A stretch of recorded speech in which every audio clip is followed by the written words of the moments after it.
prosseguindo nessa segunda aula de história de Israel, falando da formação de Israel, falando da peregrinação, falamos da entrega da lei.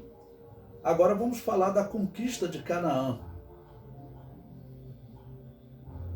O tópico diz a nova soma das tribos. Então eu coloquei primeiro um gráfico aí para vocês terem como referência, né?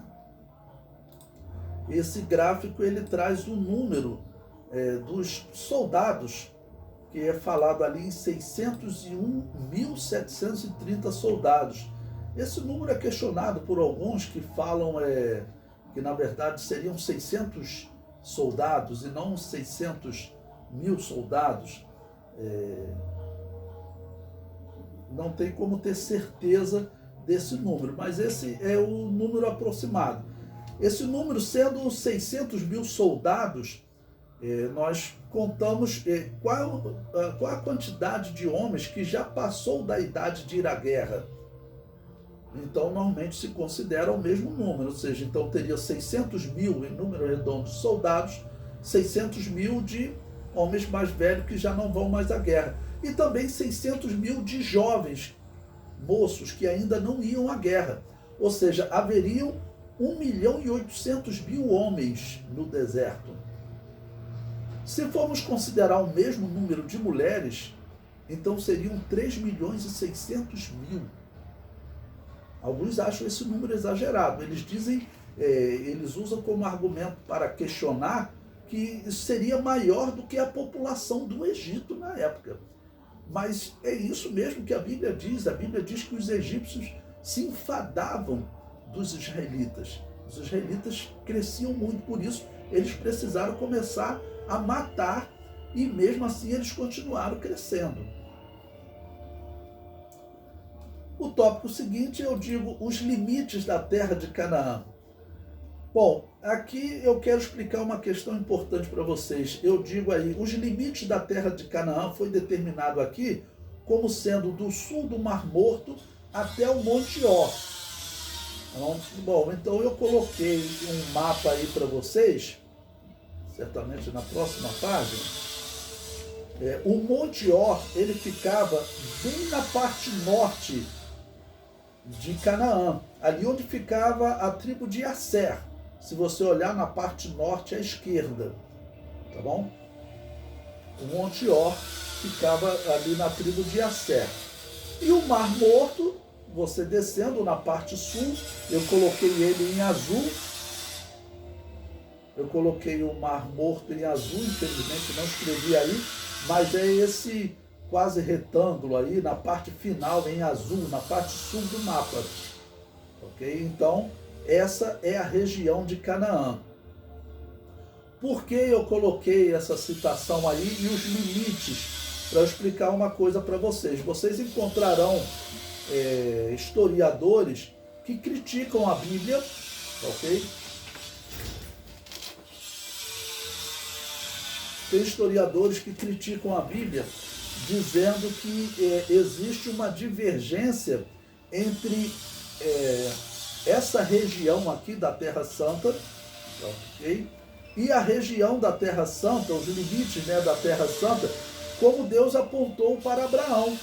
Porque para Abraão Deus prometeu que a habitação seria do rio Eufrates ao norte, bem ao norte de Canaã, e até o rio Nilo, que ficava bem ao sul de Canaã, fora de Canaã, lá no Egito, ou seja, toda essa região foi o que Deus prometeu a Abraão. Mas isso não há contradição, é que essas pessoas vão tentar interpretar a Bíblia sem, na verdade, conhecer a Bíblia, e criam essas aberrações. E aí eu explico para vocês por que existe uma diferença na região prometida a Abraão e na região aqui do livro de Números. A diferença é o seguinte: o livro de Números está falando da região que será habitada pelos descendentes de Isaac. Essa aqui é a promessa para os descendentes de Isaac. Lá no livro de Gênesis, você tem a descrição da promessa dos descendentes de Isaac mas também de Ismael, de Midian, dos filhos que Abraão teve com Quetura, que foram vários, né? Quetura, pelo jeito, era uma mulher muito fértil, deu muitos filhos a Abraão, e Abraão gerou muitos filhos. Os árabes, eles são descendentes de Abraão. Então, se você somar hoje árabes e somar os descendentes os árabes que são descendentes de Ismael e também os descendentes de Isaac, que são os israelitas, você encontra eles habitando nessa região, da Mesopotâmia até o Egito. Ok? A região da Mesopotâmia é ocupada pelos árabes, que a religião árabe domina essa região hoje, e os descendentes de Abraão também, que acabaram por levar essa religião ao Egito. O Egito hoje ele segue essa religião dos árabes, dos descendentes de Ismael. Eles são os islâmicos. Então, é interessante que o nome islâmico, que eles falam Alá, Alá não é um Deus, vamos dizer assim, como o nome de um Deus. Eles só dizem que é o Deus oculto, é um Deus que eles não conseguem, vamos dizer assim, de uma certa maneira, identificar. Esse seria o significado. O termo Alá significa o Deus, né? Esse seria o significado. O comentário prossegue. A Bíblia a descreve, ou seja, a terra de Canaã, como a glória de todas as terras. Em Ezequiel, capítulo 20, versículo 6, ele diz: naquele dia levantarei a mão para eles, para os tirar da terra do Egito, para uma terra que tinha previsto para eles, a qual mana leite e mel, e é a glória de todas as terras. Ou ainda, alegria de todas as terras, no Salmo 48, versículo 2, formoso de sítio e alegria de toda a terra é o Monte Sião. O Monte Sião é o lugar onde fica Jerusalém, está falando de Jerusalém, está falando de Canaã. Porém, o Salmo 83, versículo 4, descreve a intenção que outras nações tinham de apagar o nome de Israel da história. Observe, disseram: vinde e desarraiguemo-los para que não sejam nação, nem haja mais memória do seu nome. Isso ocorreu literalmente no século II depois de Cristo, quando os romanos mudaram o nome da Judéia para Síria Filístia, de onde vem o termo Palestina. Hoje todos se dirigem à Judéia pelo nome de Palestina. Bom, eu não faço isso, né? Mas, por exemplo, eu encontro até mapas da CPAD chamando aquela região de Palestina. Quem chamou aquela região de Palestina foram os romanos.